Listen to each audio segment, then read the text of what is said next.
Welcome, everybody. Episode 4 of Everybody Needs a Nudge. I've got another guest here. We're going to get into it with Nick Todman. What is your official title, Nick? Accounting manager. Accounting manager at Crowd Lending Inc. But before we do that, we obviously want to tie up some loose ends from our last podcast with Paul McRae.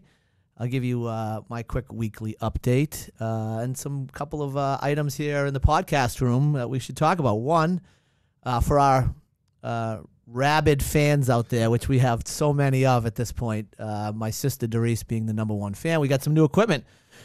We changed the mics out. We're going to give those a try. And we got a couple of cameras in here, Nick. We're really going high tech here. Hey, only way to go is fast. That's it. So we're improving the podcast room.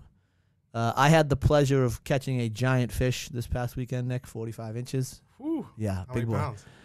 I didn't have a scale on the boat. Oh, come on. I know. Come on. I know. It was a big fish. We'll Root Beer, we'll send you a photo of the pic of the fish, and you can somehow get it up on this screen up here. Circling back to Paul McRae, my last guest, we talked a little bit about his daughter going to Endicott, and I mentioned that the mascot for Endicott was being changed, and it wasn't Endicott. It was Curry College. So Curry College was the Curry College Colonials. The Colonials is now offensive for a variety of reasons. So they moved on. I don't know what they are now, but they got rid of. So that's what I was thinking of. That's what I was thinking of when I mentioned that Endicott was changing their mascot. And then finally, we talked a little bit about Rob Hale, who is Granite Communications, very successful guy, but he does have a real estate development company called Fox Rock. So I was not wrong on that either. So the purpose of this segment is to essentially tell people that I was not wrong. You were right. I was right. Okay. Again. Okay. All right. So my daughter's healing up. We talked about that. She's got the broken collarbone. So going through something right now. We signed her up for camp. I'd like to get your opinion on this. Okay. We signed her up for a rowing camp that's supposed to start the end of July. Obviously, she can't do it because she's got a broken collarbone, and they won't refund the money. Uh-oh. Yeah. How do you feel about that? I They had a June 1st deadline, but her collarbone wasn't broken on June 1st. Yeah, I feel like they should make some sort of concession. Like So maybe the a credit for next year or something. So they won't go to next year. They'll give us a credit for a different week. Is that fair? How long does she need to heal? This would be the week they offered would be the first week that she's back from her injury. Got it. And it's double sessions. That's a lot. It's a lot. That's a lot on a fresh break in surgery. Yeah, so I'm beefing with the summer camp people right now. I'm gonna beef, email beef. Oh yeah, just keep it going. Yeah, I'm gonna. Just keep it going. I am until I get what I want. I'll email. But the problem is, so here's the underlying problem, right? Like the person that runs the camp is also her rowing coach at high school, so I got to tread lightly. And she can't hook her up? That's my beef. That's my beef. That's disappointing. I'm not gonna lie. It is. So, what else? What else happened this week in my world? Not much else. Crowd lending's cranking along. Nick is a big part of that. We got a new hire in here. We got a new hire. We got a new hire. Breegan Houlihan is a new addition. She's going to start in earnest on Monday, so we'll see how she does. Crowd lending just remains young. I think she's young, right? Root Beer, you know how old she is? 31. 31, yeah. So, Nick, how old are you? I just turned 30 in March. Just turned 30 in March. And Root Beer, what are you? 34. Root Beer's 34. I'm 46, so we're getting younger around here, though. I like it. Getting there. I like it. Getting there. I like it. Average age is going down. Which is, you big numbers guy that you are. Yeah, averages, median, and maybe someday you can explain the difference between we'll pull out the outliers averages, and everything. Median, and we can have a real sick calculus talk about finding triangle angles and shit like that. Put up on unbelievable. The screen too. Put it up on the screen. Yeah, I'll give it a little lesson on mathematics. So Nick came to crowd lending 4 years ago. Yeah, 4 years ago, June 18th. Wow. I think I congratulated did. you on on the did. LinkedIn, right? Yeah. Yeah. Yes, My you did. my LinkedIn game is tight. Mine's weakened a little bit. I got to get a little stronger. So tight right now on LinkedIn. LinkedIn, Twitter, big Twitter guy. You are a big Twitter guy. And then I'm getting on the Instagram. Uh-oh. Yeah. I'm starting a little Instagram action. Okay. But very confusing for an old man like me. You'll get used to it. Yeah, Twitter's nice though. I guess feed the information comes in. What about TikTok? No, I'm not on the TikTok. yet? No, I'm not allowed on that. Uh, My daughters won't let me. Probably a good thing. Yeah, they don't want me seeing their TikToks. No. I did take Rose, my middle child, to the airport yesterday. She's in Sea Island, Georgia, right now. For what? Just living her best life. Really? Just crushing it. 13 years old, flying down there solo. Solo. So how about this? Cost me. Forget about the flight. It cost me $150 for her to fly unaccompanied. Okay. On top of the flight. Oh, on top. On top of the flight. Oh. And then another $30 in parking, and then $40 at the airport for food and drinks. Really? Yeah. So it was 8:30 yesterday morning, and I had spent $250, but in the bat of an eye. Really? And then you know what I got out of it? Nothing. A wave goodbye. I'm sorry. I got egg sandwich and a hug. That's what I got. Egg sandwich. Good egg sandwich though. Eggs. Flew Delta, Terminal A15. There's like a Boston Bruins restaurant there. Okay. Really good egg sandwich. So the 150 basically let you in there? That's it. Got it. Yeah. Got it. Yeah. That gets me through the gate because I can go through the gate. $150. Security, just no flight. That's it. No flight. Well, you're better than my parents did for me. They just dropped me off and drove away. Well, I think you could do that back then. Yeah, I was probably the same age, like 13. My grandmother just moved to Georgia, and I went down for a full summer. And parents basically didn't even stop the car, just kept it rolling. Yeah, get out. Yep, that was it, and I was there. They went on and did whatever they were doing. Yeah, they're probably having the time of their lives. Yeah. Get rid of that only kid. child at that time, so Yeah. they're free. So he joined us 4 years ago. Role is he does all the numbers, Oh, yeah. runs the accounting department. But we're not really here to talk about what he does at Crowd Lending. We want to figure out how did you get to Crowd Lending. Whew. So and Nick and I talk, I don't know, 11,000 times a day. At least. We cover a whole bunch of different topics, whether it's work, personal, whatever. But I never got the true story, or not the true story, the full story. I hope I get the true story. The full story of Nick Todman and sort of where he came from. My version of Nick Todman starts probably right around the age of 13. Yeah. I got some information on that, and then obviously, high school and college. So where did it all begin? Where was home growing up, and who was in the house, and let's get into it. Yeah, so from Danbury, Connecticut. So that's where Don't like Connecticut. Okay, start there. Not a big fan of Connecticut. I understand everyone's The frustration. connection between Massachusetts and Boston. Look at the name. State. It's a pass-through state.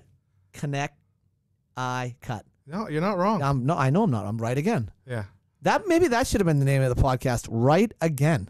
Honestly, Right, comma again. it fits. It does It fit. fits. All right. So born in Danbury, Connecticut. So I was actually born in New Haven. Okay. And then my dad is from Danbury. Well, Okay. he's from the British Virgin Islands, and he moved up here with my grandparents, I think when he was about 6 or 7. Okay. So for almost the entirety of his life, he's been in Danbury, Connecticut. Okay. I was raised by my dad, single dad, Yep. for a long time, from the age of about 2 months old all the way up till obviously I went off to college and whatnot. And then I have a stepmom who came in the picture probably when I was around 6 years old, something like that. Okay. And Danbury through and through the whole Danbury time. High School. Danbury High School when Okay. I was Class of 2010. Class of 2010. Yeah. Okay. And All then when I was about 16, 17, my dad is young, so is my stepmom. They had my sister. Yeah. So you got a younger sister. Very young. Yeah. I was basically out of the house by the time that they had her. Gone. Yep. And So- between sports and school, I wasn't home that much my senior year. So for the most part, we're kind of just on each on our own. So your father essentially raised two only childs in some respect. No, exactly. Yeah. So how old is and shame on me. Her name is Calissa. Calissa. And how old is Calissa? Shame on me. 13. 13. So I have a 13-year-old. That's the one I just put on a plane. How would she do on a plane by herself? She can Oh, hang. don't even get me started. Well, the whole point of this podcast is to get you started. So she's never really left home. The only trip she left home on was with me, Okay. and it was to go see my grandmother down in Georgia. That was recently. That was so that was I think 3 years ago. Okay. And I went again a year or two later. Okay. She cried every day, every day, and I don't know if it was a mixture of not having her parents around, Yeah. or it was the lack of Wi-Fi that my grandmother had. So Wi-Fi, dude. Yeah. She doesn't care. Because we stayed in Airbnb for a couple days, just downtown Atlanta.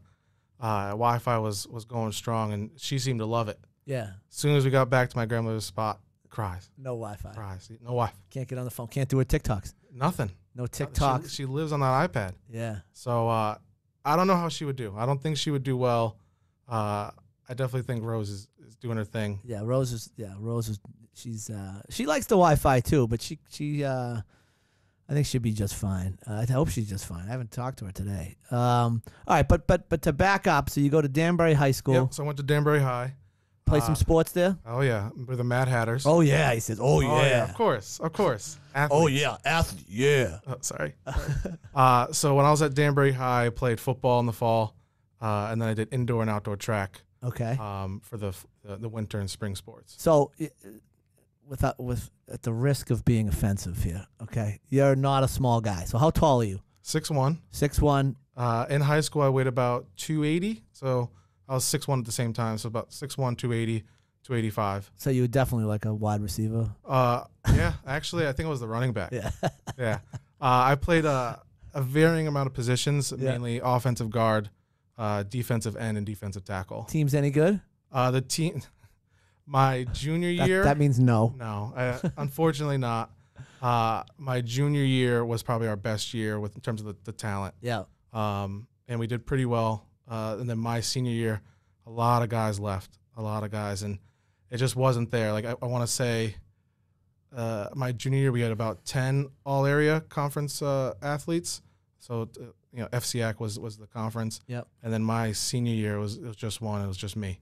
Wow. So were you a 2-year? I was 2-year varsity starter, and then I subbed in my sophomore year on some games. Okay. And then freshman, for the most part, just stay freshman. You stay freshman. Yeah. But I practiced with varsity every couple of days. So how big were you when you went to high school? Were you a big kid? Yeah, I've always been big. Yeah. It's just been, my grandfather was 6'3". My great grandmother was, I think, 6'4". Grandmother? Yeah, she was tall. The Todman bloodline runs strong. Yeah. So they've always been very tall. I probably went into high school maybe 5'10", something like that. Still a little hefty, or husky, as my grandmother likes to say. And then I kind of just grew a little bit here or there. Filled out a little bit more, getting a little bit more muscles, working out. Obviously at practice right after school at 2 o'clock, and I probably wouldn't be done till about 5:30. Yeah. So about 3 hours of practice every day. That'll do it. It was a lot. So, I can't help but notice you mentioned your grandmother a lot. Oh yeah. That's my day one. That's your day one. Oh, okay. yeah. So tell me that. Tell me a little bit about that and sort of how that influenced you and guided you. So obviously my dad raised me for a long time by himself, but I wouldn't want to say by himself because he had such a strong family with my grandmother, grandfather, uncle was down there. And at they the were time. all in Danbury? All in Danbury. Okay. So a lot Any of cousins? Any? no, so it's just my dad and his brother, so my uncle. Yeah. And that was the extent of that. Okay. My uncle never had kids. Okay. So it's really just me. And when I say cousins, it was a lot of family friends that had kids. That you were just calling cuz. Yeah, so like my family, my immediate family by blood is tight. Mm-hmm. But if you go out, one more circle, they're basically family. We see them all the time. That's what I call aunts and uncles. Some of them are godparents. Yep. So we had a really big group that would take care of me because they're all young. My dad was probably, I think, 21, 22 at the time. So When he was flying solo with you? yeah, he had no idea what was going on. Yeah, no clue. But all his friends were like all chipping in. Yeah. Right. Some of them were Just trying to keep you alive. exactly. Don't let the baby die. Literally. Right. Like Don't you got him right now. Don't let the baby die. Oh yeah. Yeah. That's literally But what by it the was. way, that's every parent, no matter how old. I mean, I can remember when we first had Annabelle, you'd be watching on the monitor while she was sleeping, and like if you thought there was any sort of a funny breath. You're in there standing Yeah. over the over. Yeah, what's going going on? on? Is you okay? Put your hand on the chest. Make sure she's still breathing, Yeah. and then go back to bed. Exactly. So that's every parent. That's regardless of age. But 22 is young. Yeah, he was young. So he needed help. He needed help. My grandparents obviously were a huge help.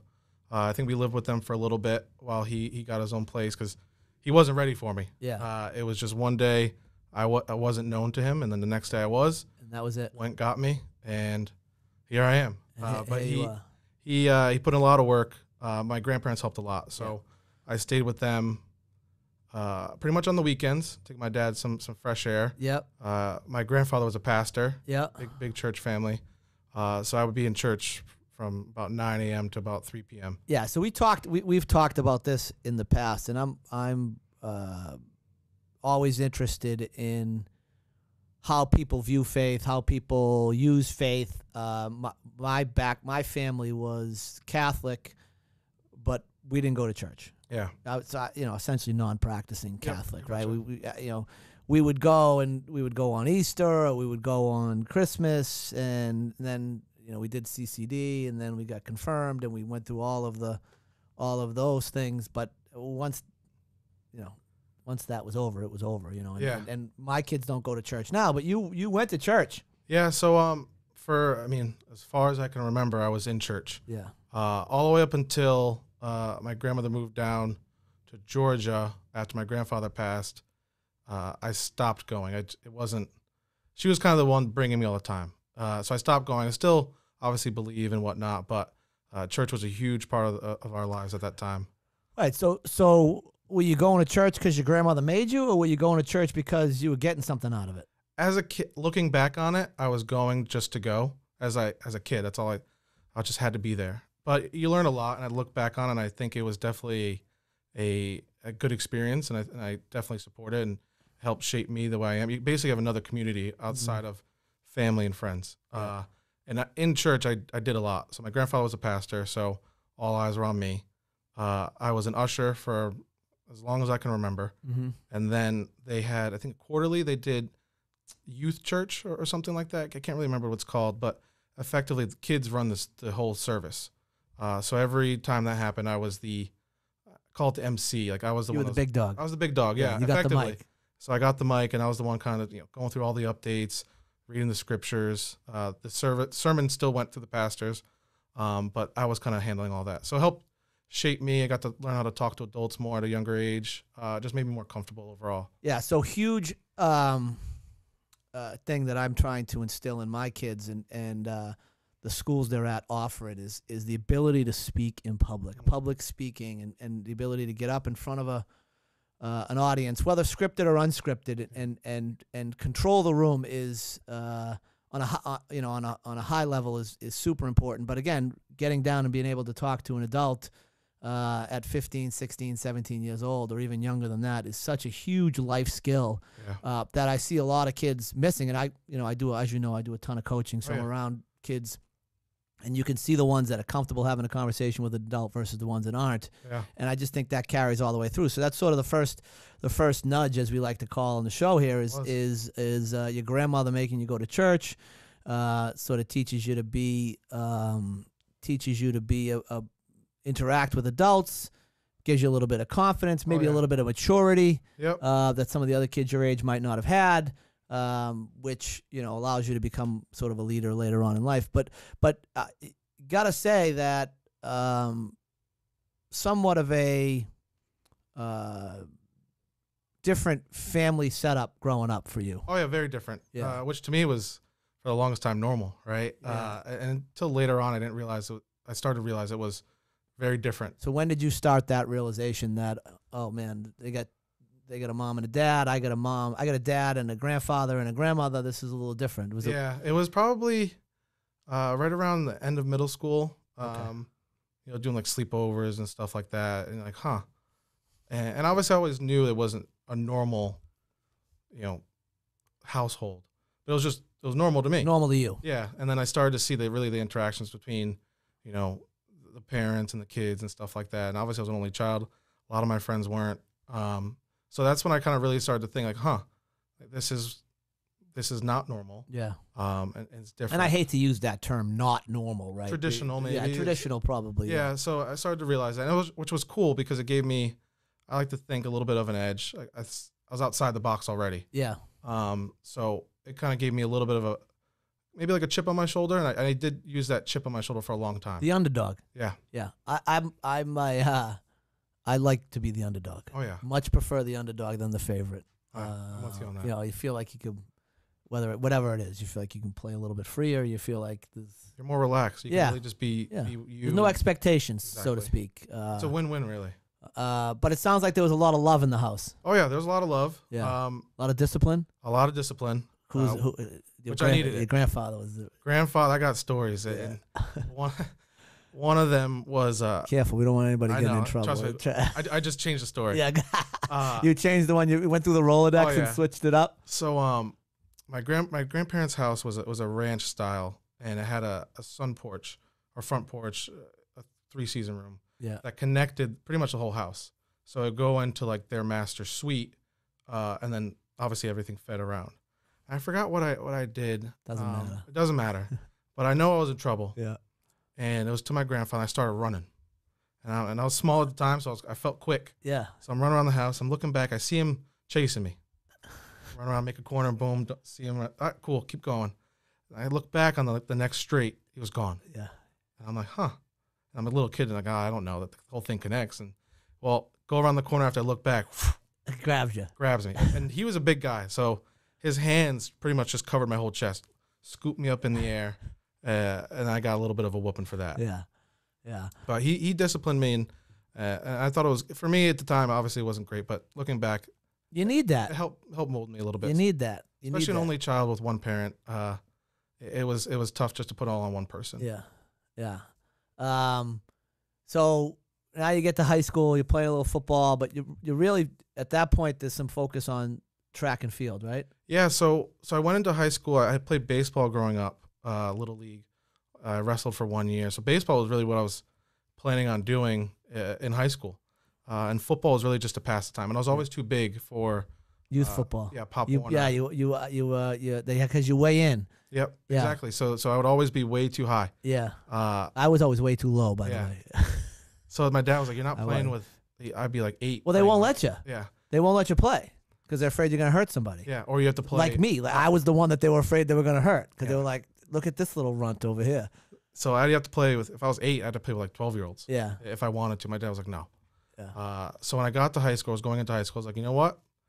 It's time. This is my shot. Right? This is it. Like, I'm a big guy. Might as well use it. Yeah. So that's been eating these burgers all these years. I'm going to use this. Paying off. Yeah, right? Finally. So I started football. I mean, summer going into high school, I did some football camps, Hell Week, things of that nature. And then once that season was over, it was really up in the air what I was going to do. Like, playing sports was just a given. So I had to fill each season. That was, to me, it was just I had to. Yeah. I wanted to. And I was going to play baseball in the spring. Like, that was my thought. Play baseball in the spring. What can I do in the winter? Yeah. I didn't want to, not good at basketball. And I didn't want to wrestle again. And that was pretty much it. Those are my options aside from track and field. So I was like, you know what? I'll do indoor track. So I did indoor track, and I loved it. Yeah. I absolutely loved it. And same thing, bigger guy. I was a thrower. I wasn't a distance runner, just so everyone knows. Oh, really? Yeah. That's a surprise. Sometimes maybe I thought about it, but not much. So you were a thrower. For those that don't know, and I don't know because I don't live in that world. What does that mean, thrower? Yeah. So track and field, basically everyone knows for the most part what it is. You have running events, jumping events, short running and long running, and then you have throwing. And throwing really encompasses there's 3 to 4 main events when you look at outdoor and indoor. You have the shot put, which everybody pretty much knows. Yeah. And that's just like a cannonball that you're throwing. These go way, way back to just basically implements that were used in battle for the most part. That's indoor. You have the weight throw as well, which is similar to the hammer throw in outdoor, but it weighs more. In high school, it's 25 pounds, and college is 35 pounds. And that's a bigger cannonball in a little net with a handle, and you spin it around, gain momentum, then you release it. Okay. And that goes off. They measure it the same thing. And then outdoor, you have shot put again. Yeah. You have discus. Yeah, I like that one. Yep. Discus is cool. So that's just it's basically 2 dinner plates stacked on top of each other. that weigh about 4 pounds. You spin around, gain momentum, and you release it. Yeah. And then you have javelin, which is just a giant spear. That was my favorite. So that was my favorite for the longest Javelin. time. Yeah. And then you have the hammer throw. Some states in high school don't allow the hammer throw. I don't think Massachusetts does, but Rhode Island does. Big state. Yeah, Connecticut didn't either unless you were at a special meet. So I didn't do much of it. That's effectively a shot put on a chain. Yeah. It's the weight throw, just longer and lighter. Yep. Okay. That one's a lot of fun.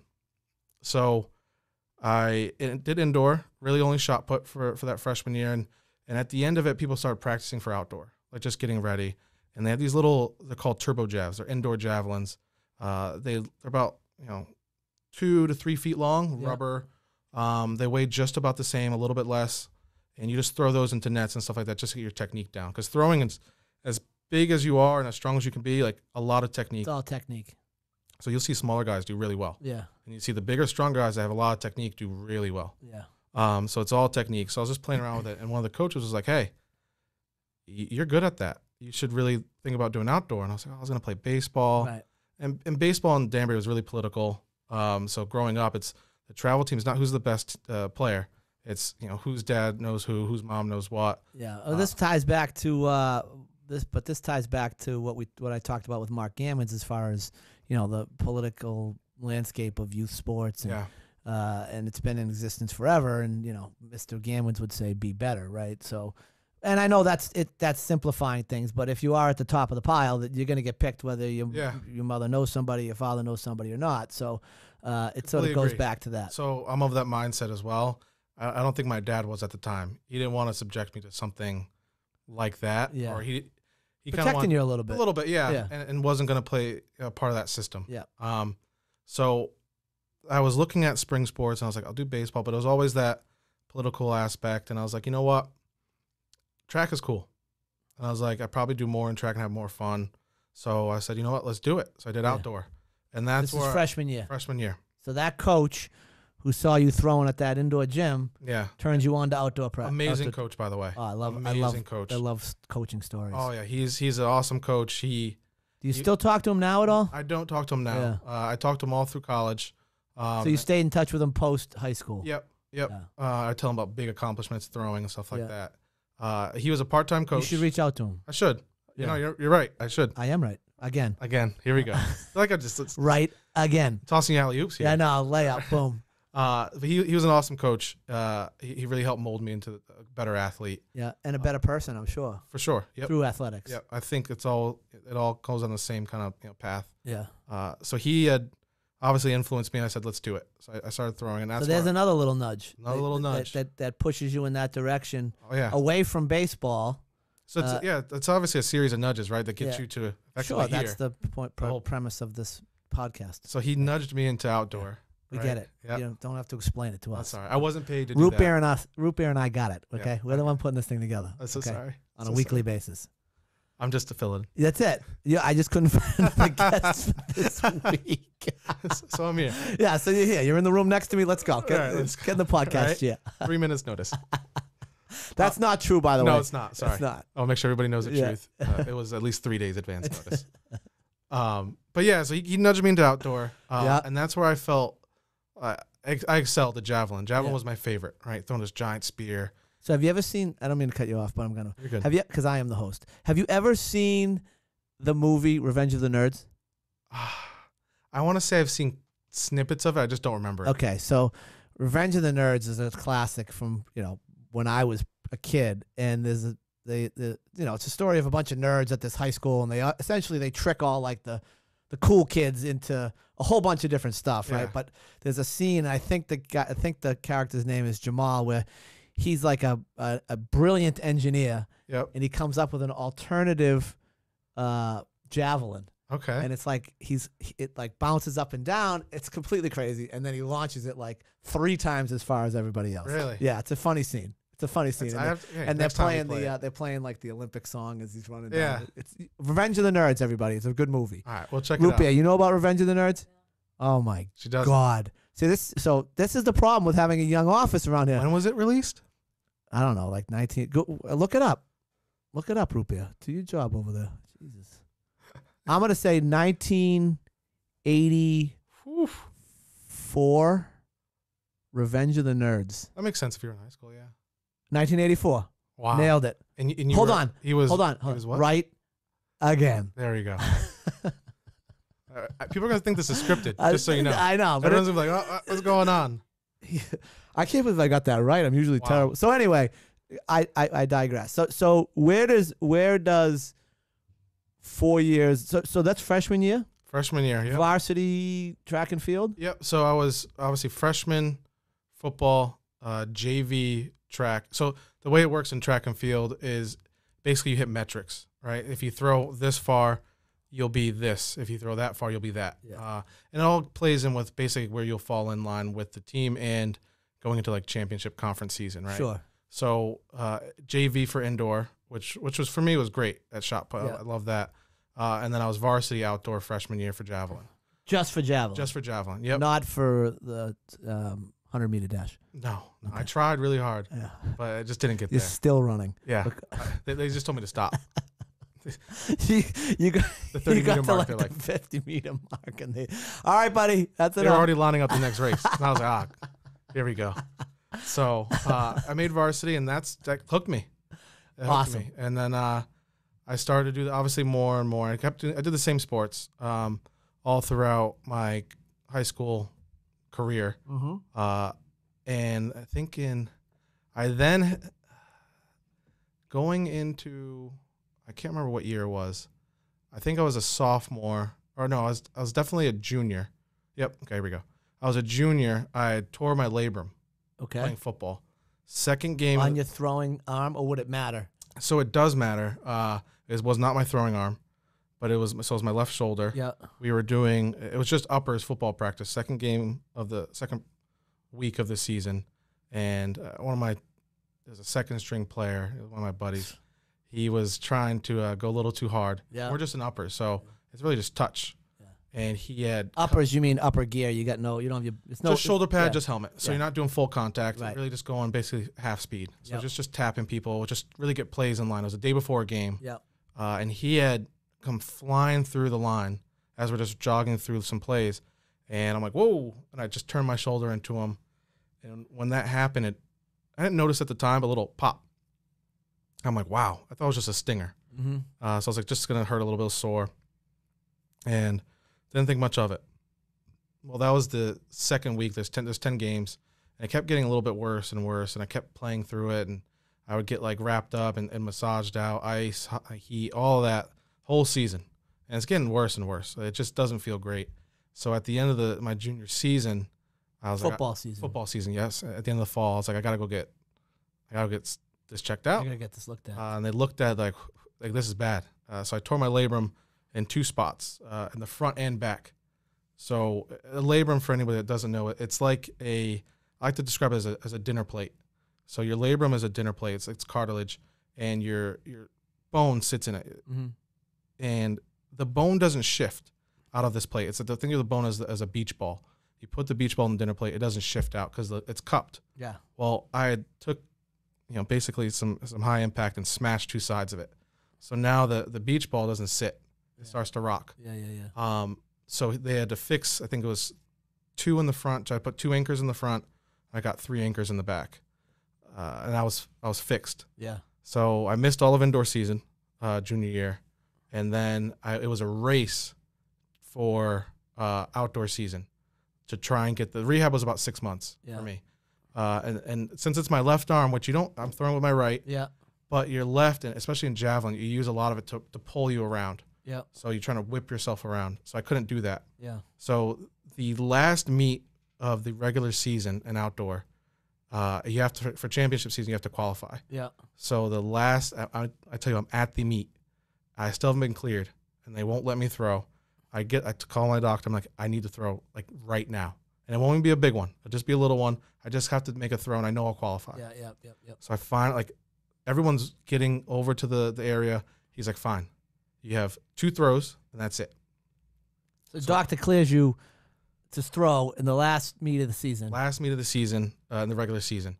I throw them, I qualify, and then now I have an extra, I think, 2 or 3 weeks after that to actually still heal. Yeah. And get up to speed. I go into the championship season. I did well with one arm. and I make my way through. FCX is a big conference. I forgot what I placed. I think it was like third and second, something like that. Okay. And then I make it my way into senior year. Yeah. Football season goes through. Shoulders fixed, for all I know.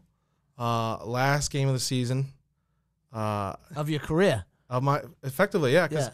I had made a decision in high school. I had some offers for football. Where? Rutgers, Central, and there was one more school. Rutgers is big time football. No, they were good. Yeah. There was a few others. I just knew I didn't want to play. You didn't want to play football. My shoulder was already banged up, and I'd done accounting in high school, and I knew that what would pay the bills was not football for me. Right. And I'd wanted to go to school as an academic rather than an athlete. Yep. Because football in college. Pretty heady decision for a 17 or 18-year-old kid. Yeah, I was trying to make it, right? Trying to Yeah. make it out of Danbury. Yeah. So, I mean, I would be too. right. Yep. Seriously. Yeah. So I knew that was my path. Yeah. And I knew what going on in all the visits and the recruiting trips, like football is a job. Yeah. And they do say student athlete, but a lot of the times it's athlete. Athlete student. Correct. And I think so. I coach a lot of kids right now, and a bunch of them are sophomores and juniors in high school, or rising sophomores and juniors, and mostly in the hockey world, all in the hockey world really. And they want to play at the next level. Yeah. And some of them are uber committed to getting there, whether it's D1 or D3, and some of them aren't as committed. And what I say to them, I said, there's a huge commitment to get there, and then there's a huge commitment to stay there. Yeah. And I think that's a lot of people lose sight of the fact that once you get to the college level, how much work it actually is, especially if you're at a D1 or a high-end D3 school, to play these sports. It's a year-round job. I mean, they own you. They're going to dictate what you eat, where you sleep, how much you eat, and when you're working out, when you're not working out, and everything in between.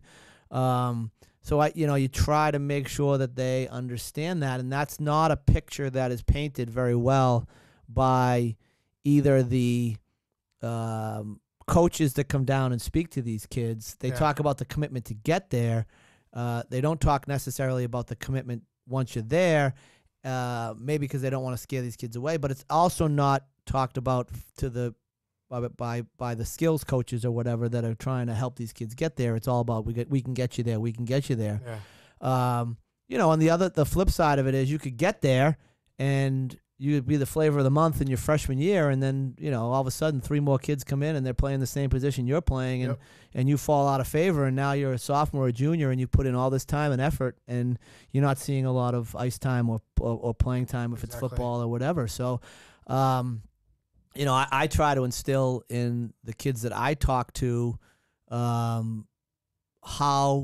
much of a commitment it really is. It's huge. Huge. It's huge. And then throw academics on top of it. All these kids are very successful academically, and a lot of them are at private schools that are, that have, a very robust academics programs, and they do well at school. So school's important. They understand that, and they got parents that understand that too. So, but then you go, and whether it's like I said, you got 2 jobs. You got your academics, and then you've got your athletics, and it's not easy. Yeah. So it's heady for a 17 or an 18-year-old kid to say, hey, I can focus on one of these. I can't focus on both, and to pick academics like you did. And I think too, what helped was actually the shoulder injury probably helped that a lot, just because I couldn't do any sort of training camps and stuff my rising senior year, so going into my senior year, which is a huge, if you're an athlete for football, that's your time. Yeah. Right? That's when you go all the camps, you do a bunch of visits, and that's when you really make your decision and show the coaches that,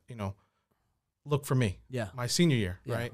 So look for me going into my senior year, my season, my fall season for football, and they'll make the decision or whatever. And I didn't have that. Yeah. So for me, it was like once I didn't have that, I said, you know what, it's gonna be super hard to go somewhere and play football, having effectively just missed a whole scouting window. Yep. Oh, I should have let it play. You should have. So it kind of helped. That helped me a little bit. That was another little nudge into the right direction. Let's see. So that was the injury. Was the injury? Yeah. So I get last. So that was going into my senior year. Play the whole season my senior year. doing well, loving it. Shoulder's been holding up. Last game of the season, I was blocking this kid. Actually he went to Florida.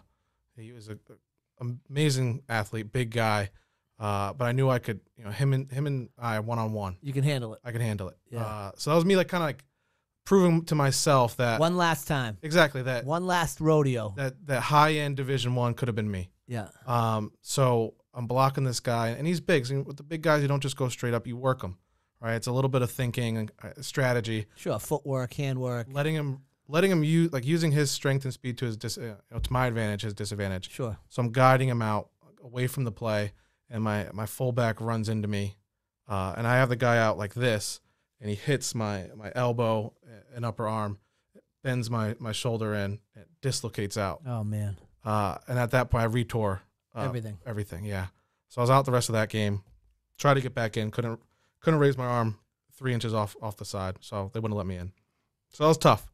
But then the focus was on track. Yeah. And I knew that I couldn't have surgery again because I couldn't be out for 6 months. So just wrote it out, let it be. Rehabbed it. Yep. And then at that time, I made the decision to go to Bryant, purely academics. Yep. And I just And that's Bryant University. Bryant University In Rhode Island. in Rhode Island. Yep. Yeah, okay. The Bulldogs. Yep. So I made the decision to just be pure academic, no athlete. Yep. Just let my body be my body. And I went to Bryant. Look what it is now. It's a temple. Yeah, it is a temple. Oh, yeah. I try at least. Yeah. And then I got He weighs his food. By I the do. way. Everybody. I do. Just weighs it, puts it on a scale before he eats. trying to shed these LBs, you know. So I got to be disciplined. But yeah, I made the decision, went to Bryant, Yeah. enjoyed my last season throwing. Realized I could not be an athlete Yep. at Bryant. My first semester, I was nothing. You were nothing. Just another student. Just another student. I'd talked to the football coaches before I came, thinking about maybe walking on and whatnot. And I was like, it's just a job. It really is a job. But I got too bored. I was really too bored. So I went and talked to the track coach. I said, hey, I want to throw. And he said, okay, just send me your previous throws, like what it looked like. I sent him over, and he was like, okay, you're on. Yeah, you're good. joining. You're good. So I threw pretty much 3.5 years. I threw at Bryant. Okay. I threw all the events, and that's where I really learned to love the hammer throw, the hammer and the weight throw. So I did javelin. So was that a full-time job as we talked about? It was part-time job. Yeah. I mean, I put in maybe 3 hours a day. That's significant. Yeah. Football was 6, I think, at the Yeah. time. So probably 6 to 7 actually, or maybe even 8 with all Film and all the exactly, other all that lifting stuff. and all the other stuff. We obviously didn't have film, Yeah. but we did a 2-hour workout and then 1 hour of lifting at least. So about 3 hours every day, which was perfect for my schedule. So and Bryant's a huge business school, so they're not built around athletics. Yeah, it's built around academics. Correct. It's built around all finance, accounting, marketing. Yep. That's what's built around. So the Yep. class schedules don't always suit an athlete's needs, So especially they just schedule classes. They don't care. they'll schedule. Yeah. So this is the time, and you got to effectively work with your coaches to try and make sure Because you have to take this class. exactly. Yeah. And if you want the best teacher, there's only a certain time, and you really got to fight for it. Yeah. So definitely built around academics. So it was a little bit of a job just trying to schedule things, Mm-hmm. but I loved it. It did well for me. It kept me busy. Yeah. Right. Especially in college, if you're not busy, you can get into some trouble. Idle hands are the tools of the devil. Yeah, exactly. So Yeah. I kept my hands busy. I had idle hands Yeah. in college. See, Although I was a Division I athlete, see, in case you didn't know that. yeah, Yeah. You got 2 Division I athletes right That's here. unbelievable. Unbelievable. I mean, you wouldn't know it just looking at us, right, So though? they're like, huh? How does this math work? Yeah. What So- sport did the little one play? He was a runner. He was a Golf. For those that don't know, golf. Okay, I played golf in runner. college. You couldn't put it together. So 4 years at Bryant. You graduate Bryant, summa cum laude. I was a second tier. Cum laude. Yeah. Yeah, not summa cum laude. I was neither tier. Yeah. I was tier 3. Yeah. Laude. I had my little tassels. Yeah. Oh yeah. Nice. My grandmother, parents were super proud. Awesome. They should be. Yeah. It was. So you get out of Danbury, Connecticut. You end up at Bryant, which is a great school. And then what? And then, so at Bryant, I interned every summer for the most part with PwC, doing accounting as a little intern. boring. But go ahead. It was interesting. It was Not boring. interesting. It was Yeah. not. He didn't. He forgot the word "not" before. Yeah. Interesting, but that's okay. It's all right. You're right. Good. So why did you intern there though? What? Yeah. So well, I'll bring it back to high school. I did account. So my high school is huge. At the time 3,000 kids. So and Bryant at the time had 3,000 kids. So roughly the same size for me. Wow, it's a big high school. And they offer a lot. So I took the AP higher end classes, and then I took accounting. They offered accounting. Yeah. So the accounting 1 and 2. So I took those classes, and my teacher was like, you obviously like this stuff. And she was a great teacher. And she said, there's this program going on at Bryant where they take minority students and they put them through this week-long program that's sponsored by PwC, where you learn a little bit more about accounting and learn a little bit more about Bryant. What they're trying to do is get some more diversity in the accounting profession. So they want to just open everybody's eyes. So Sure. They took about 40 kids from anywhere. I mean, most kids were the East Coast. We had a couple kids from Puerto Rico, California, a lot from like Philly, Maryland, down south. So really the Eastern Seaboard, and a couple out west. And you learn a little bit more about accounting. You learn a lot about Bryant, and they're really trying to funnel you into those two. The genius move by both Bryant and PwC. Great, honestly, Right? great move. Great move. They open it up to minority kids that obviously showed some aptitude towards accounting. Yeah. They get them to come to Bryant, Yep. which pays their bills. Yep. And then PwC, you get, you've already got a half a foot in the door over there. Exactly. So you think you're up, and they love it because they can get a whole bunch of entry level accountants to come in and push paper around. Exactly. And same time, that was my rising senior at the time. So I was a junior going into a senior year. Same time I'm making all these other decisions. Well, shoulders out. Right. Football is probably off the table. Only academics. And I roll up to Bryant. I'm like, wow. And I loved it. Yeah. And it's amazing how all of that sort of happened at the same time. Yeah. With a shoulder injury, can't go to camp. Then you essentially go to accounting camp, which is like a whole bunch of nerds I hanging was out. say, But that's a whole different bunch story, of nerds. right? If you saw this Hey, group, guys. we had a time. I'm sure you were tearing it up. Trust me. With your abacuses and all your other stuff that you had going on. I'm sure it was a blast. Oh, little calculators. Yeah. What was that? What was that Texas Instrument calculator? The TI-80? TI-84? Yeah, I have one. You have one here? I don't know if I brought it. Might be. So I still use it. Little story from my past. We were allowed to use the TI-84 in high school, but you used to be able to like write notes in that thing. Yeah, you can. So you'd be taking a test, and you press and all like your cheat sheets were right there. You just like, what are these teachers thinking, allowing me to use this calculator in here?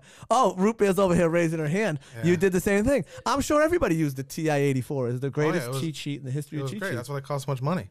Yeah, they were expensive. And then you can get some little games in there too. I didn't know about the games. I was just trying to get through pre-calc my senior year. Could play Snake and everything. Oh yeah? Oh yeah. See, that's what they did at the nerd camp that he went to before senior year. You want to see my calculator? Hey, I got the TI-84. Play some games of snakes. Yeah. Well, hey, we exchanged calculators for a little while. We exchanged calculators for a little while. It was a fun time. That's incredible. I'm sure it was a blast. I'm sure it was a blast. So PwC, you go there right out of college? So yeah, I interned I did that program. I was the counselor for that program while I was in college. Oh, so you gave back. So so I started being. That's awesome. Every year I could. So they still do that program now? They still do it. That's great. So I was the counselor for. I only did it 3 years because effectively when you're a full-time intern you can't do both. So I was a counselor my first year, and I was lead counselor my second and third year. Yep. And then I interned at. There were internships I did. It's called START, I think it was START at the time, which basically takes minority interns or accounting majors and brings them into PwC just to learn a little bit earlier, because you don't get that full-time client service internship until your last year. Yep. So effectively, I did real grunt work. I mean, like I was working in the print lab doing just random stuff. Yeah. But you got to really just experience the culture. Yeah, you're in the firm. And they keep your foot in the door, right? Yeah. And then I started with them. I did my client service internship, and then I started with them 2015. All right, so you start with them, and how many accountants start with you? It's a couple hundred. How many of those couple hundred are minority kids or people, adults? Maybe not kids anymore. 5 to 10. That's it. It's small.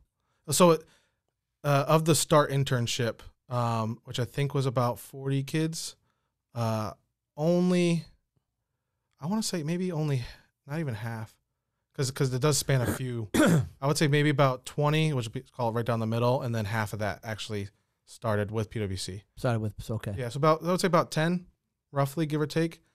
So not a lot. So you're are you making these decisions on your own? I mean, who are you bouncing this stuff off of? Should I take this job? Should I not take this job? I mean, are these things falling in your lap? Like does the nerd camp fall in your lap? Like how does that? Yeah. So are you getting guidance from? It sounds like you're getting guidance from coaches and teachers and stuff, as opposed to sort of, or at least professional guidance. Yeah. So and this is all very different than like what my dad did or does. And a lot different than what my stepmom was doing. So honestly, I want to say that I didn't have a lot of guidance. I kind of just made those decisions. I felt like I just kept running with it, and I felt like I knew what the best course of action was. And I think I probably had a little bit more maturity growing up, a couple steps. So I was kind of already ready to make those decisions. I made those plans, and I probably through talks and conversations with my parents and grandparents and teachers and coaches, it kind of helped put me in there, but I can't really remember any like specific times I really was like, should I do this or should I do that? I mean, those are heady decisions to make, Yeah. Sort of on your own almost. I knew what I wanted to do, I think, and I've always been a very headstrong person and kind of doing my own thing. Excuse me. So I felt like I just kind of took it and ran with it. Yeah. And I didn't really think I had another choice. I was like, this is obviously right here. Yeah. This is my best option. I'm weighing it. Probably talked to my friends a lot about it, people that were in the same kind of world. Yeah, my little nerdy friends. Yeah, all the nerds got together. Yeah, and I just ran with it. What nerdy job are you going to take? Yeah, exactly. I'm gonna work at PwC. It's like, oh, you're working this summer, you're not just going back to have fun. I'm like, well, yeah. Well, I had to. That's what I thought. So you're at PwC for how long? So I was with them for just shy of 3 years. Okay. So I was in there. It's called URSIP, which is Utilities, Retail, Consumer Industrial Products. Sounds amazing. So fun. Oh my God. So yes. Yeah. I was an assurance associate. Oh my God. I'm an auditor, effectively. Yeah. Amazing. It was stuff. fun. Yeah. Of all the groups to be in, that was the group. that was the most fun. That was group. the least nerdy of the nerds, is what you're saying. Actually, yes. Okay. Is exactly what I'm saying. Awesome. So I was in that. Well, I mean, that makes sense because you're not a nerd. I mean, you are a numbers guy, but you are not a nerd. Yeah, I wouldn't call. I like nerdy things at times, but I have a wide breadth of interests. You do. You do. We'll talk a little bit about that, but I want to fast forward through the PwC stuff because it's boring. So I did PwC for about 3 years, being an auditor. And then you come in and interview with us. Yeah. So what made me get here to this point, my last busy season was it was a long one. It was staying up till 4 a.m. And then waking up at 7 to do it again. And I just got I got a dog, Biscuit at the time. Biscuit. I felt like I was, as corny as it is, I was missing, precious memories. Oh my God! I can't even. Yeah. Well. Oh my! I said this, and I miss moments with Court too. Don't forget. That's fine. Your fiance. Yeah. Okay, so just for the record, the dog got mentioned before the fiance. Just for the record. Yeah, and she would be happy with that. That's a lie. No. And if you think that, you're in for a world of hurt. Trust me. Oh no. Trust me. Okay. Trust me. She understands. Oh, she I would be second. Yeah. I'd be second they all tier. Get it. I'd be second tier. Second tier to who? Biscuit and Coco now. Oh, Coco. Oh yeah. There's Biscuit and Coco. Now Coco. But yeah, I felt like I was missing a lot. Yeah, you're missing life because you're working in a sweatshop. Yeah. 50, and 100 hours a week. So I was traveling as well. So I wasn't home Monday through Thursday. I get home Thursday night. No way to live. So I only had Friday, Saturday, getting prep Sunday for work.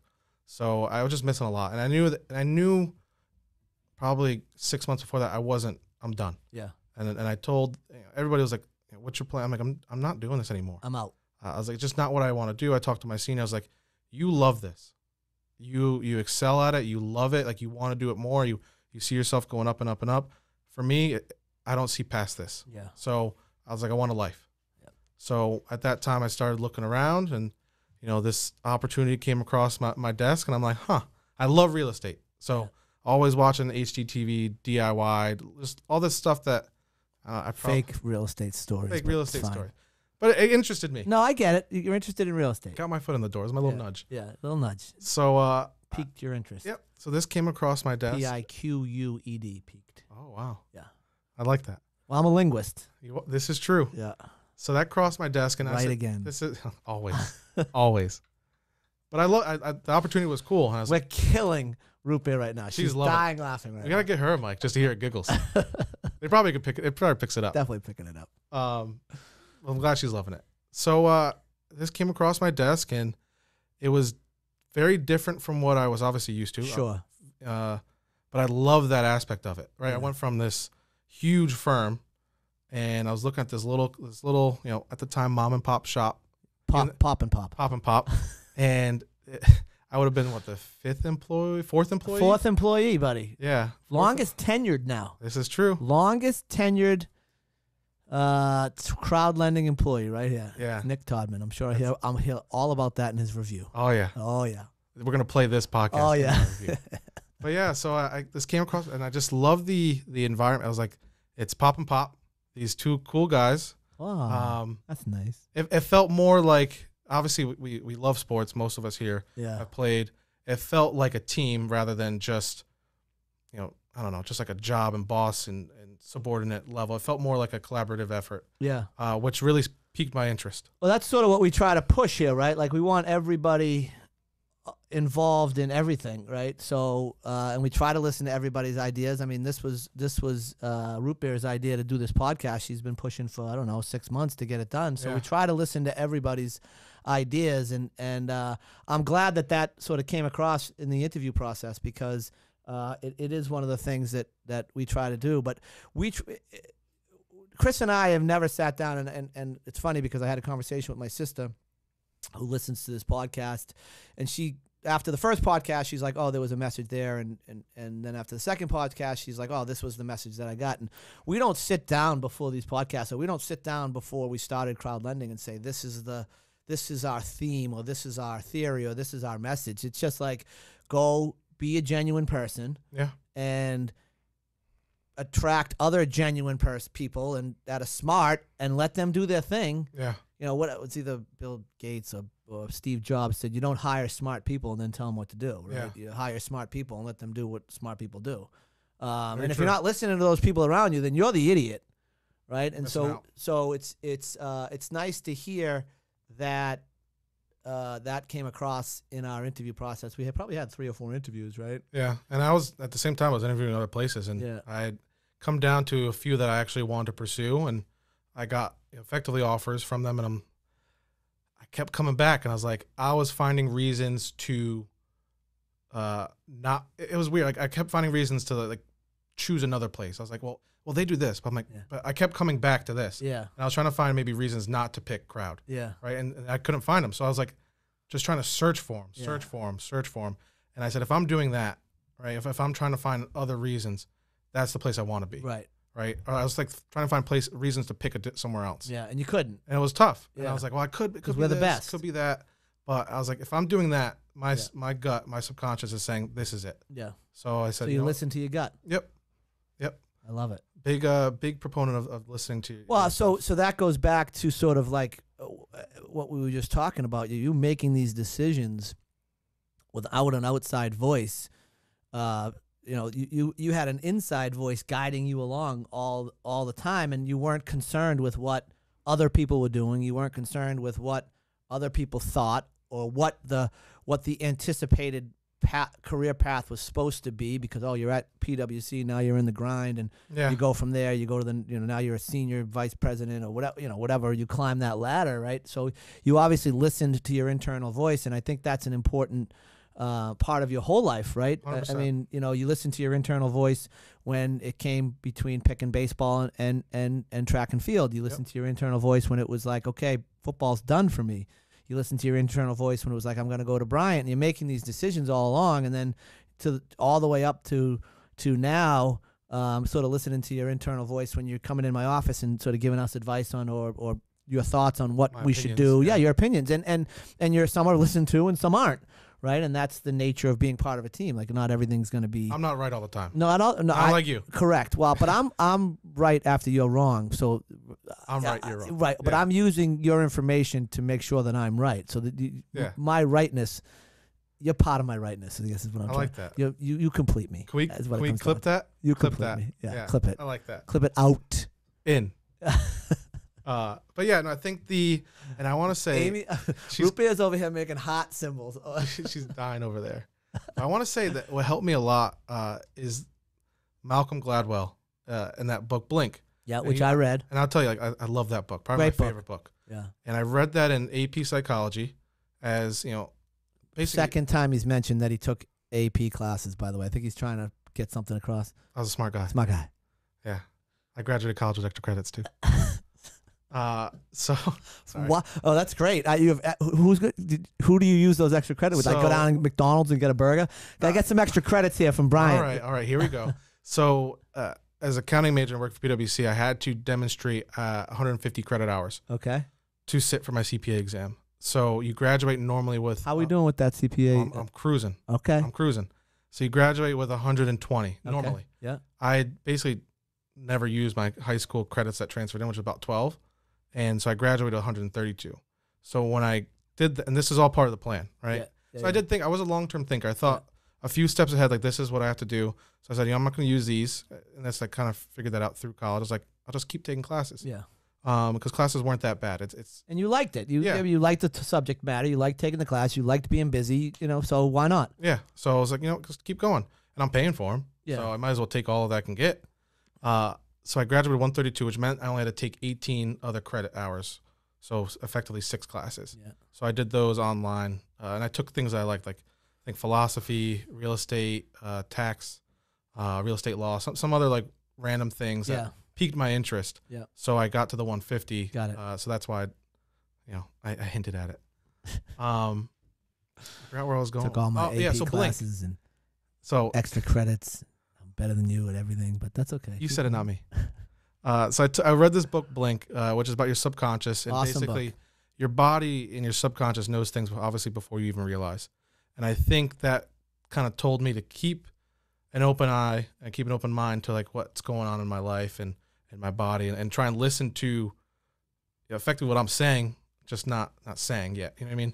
So that definitely helped me, I think, and kind of pushed me where I wanted to go. So it's funny you say that and listening to your body. And this is not this. So I play some golf, and a lot of times you're like standing over a shot, right? And you're trying to decide between a 6-iron or a 7-iron or whatever it is. And one of the techniques that I use to decide which one I'm going to hit is, okay, I go stand over the ball and what does my body feel like? Yeah. Right? Like, so if I'm trying to hit a 7-iron, which doesn't go as far as a 6-iron, and all of a sudden I tense up because I feel like I got to hit it really hard, Yeah. my body's telling me that that's the wrong club. Got it. And I go back and get the 6-iron.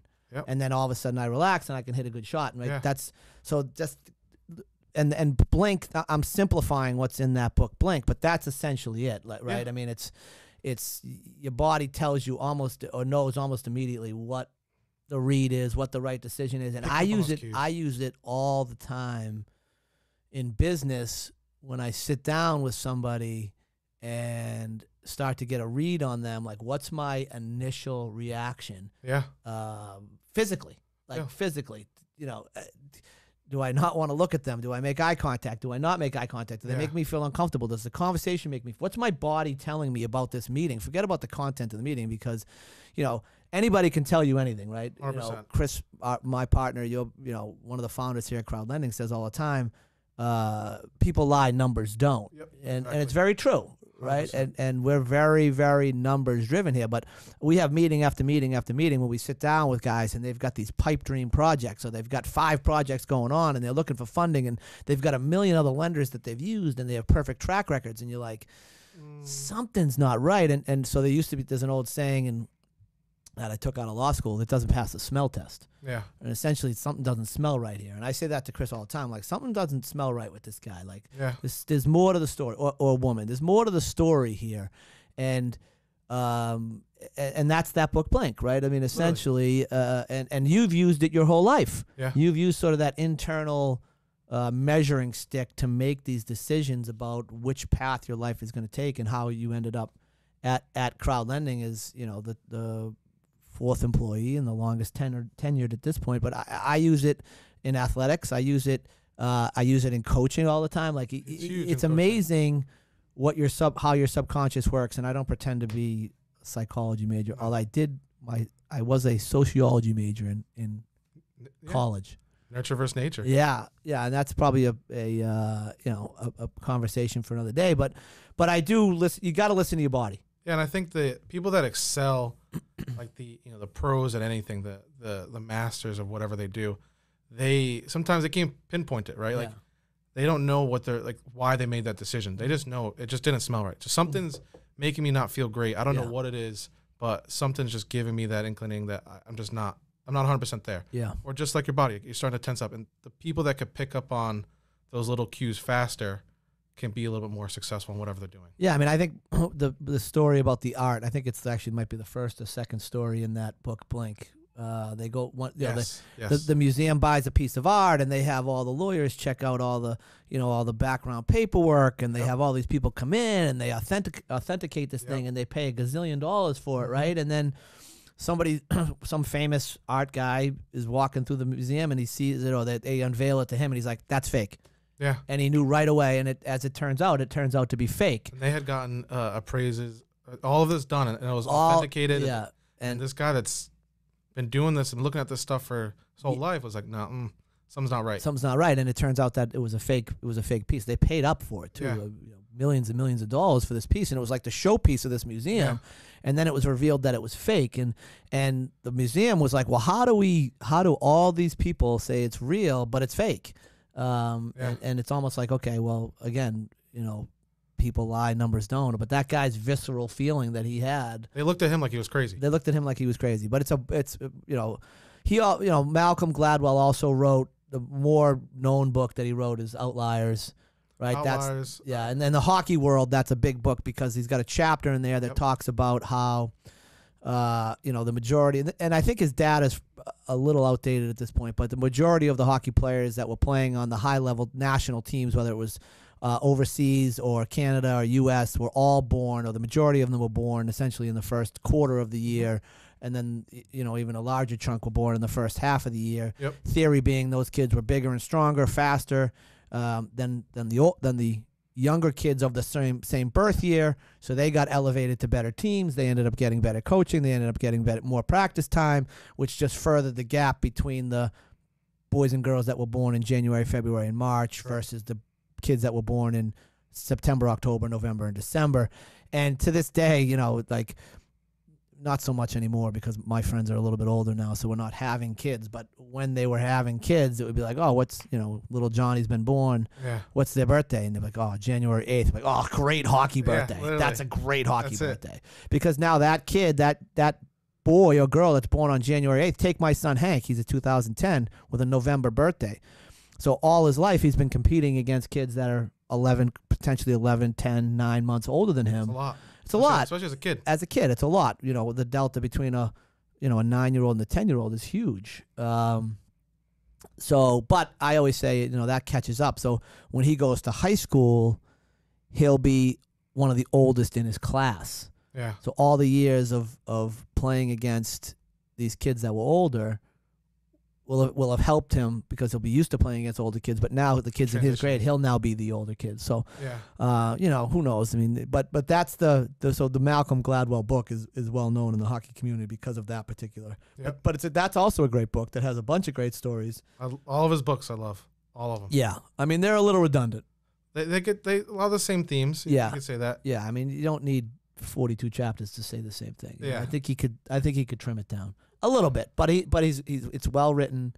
It's an easy read. It's an easy read. I think I read it. I read Blink quickly, and then I think I read Outliers on a couple of plane rides to and from Florida. And then Tipping Point. I haven't read Tipping Point. It's on my nightstand. All right. So before we get a little long in the tooth, give me your how do you like Crowd Lending?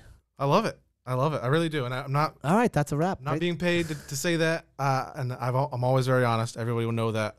Probably a little too honest sometimes. I love Crowd Lending. I think the vibe, as Root Beer would say, is on point. The way everybody interacts is awesome, and I think that starts tone at the top, right? So Damn right it does. the Pop and Pop do a good job of making this environment really nice and inviting for everybody, and it's a fun time. It's not you come in here, some people a little late, some people a little early, and it's just like you came in and whatever. It's a nice camaraderie. Yeah, I think it's I hate to. It's like a little bit of a locker room mentality in that, it's a team. Again, like goes back to your team theory. It's a little bit, if you come in late, you're gonna get ribbed, right? If you're leaving early, as you walk out the door, you're gonna get some crap as you're walking out the door. Yeah, here, there. We got a little music playing in the main area, and people are getting their work done. And what I like the best about our team is everybody goes about and does their business and takes care of their individual assignments or work or whatever. But if there is a code red or if there is something that needs to be done, it's all hands on deck, and nobody complains about having to do something that may not be in their job description. We don't have job descriptions, right? Yeah. I mean, there's no formal this is your job and these are the things you're going to do. And so I think that's my favorite thing about the crowd lending team is that it's like, okay, hey man, we got this problem, needs to be fixed, and everybody's like, okay, what do we got to do to get it done? And what are the moves we got to make? And let's make them. And I think those types of, I don't want to call them crises because, you start using that term, maybe our investors would get scared. But, you have moments in business where you got to make decisions. You got to do things fast. But those are the times and those are the moments that bring the team together even closer. 100%. Right? When you finish and you're like, oh, man, geez, thank God that worked out. Or thank God we were able to do that or make that move. So, and I think that's my favorite thing. That and Friday lunches, which you were trying to do today. I think we are doing it today. Oh, really? Well, you got a few minutes to. We got to end this podcast then.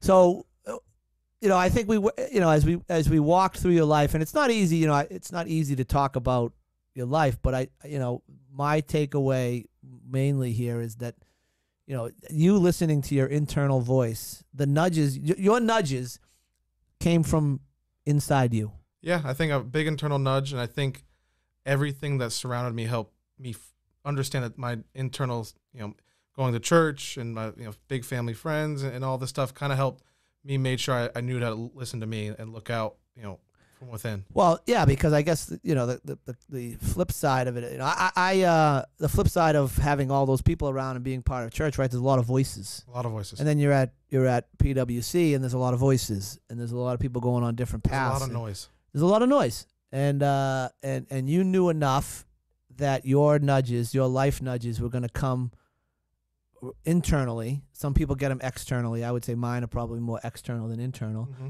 But you had the wherewithal at a young age, I would say, younger than most, to say, okay, this is the path I'm taking. Yeah.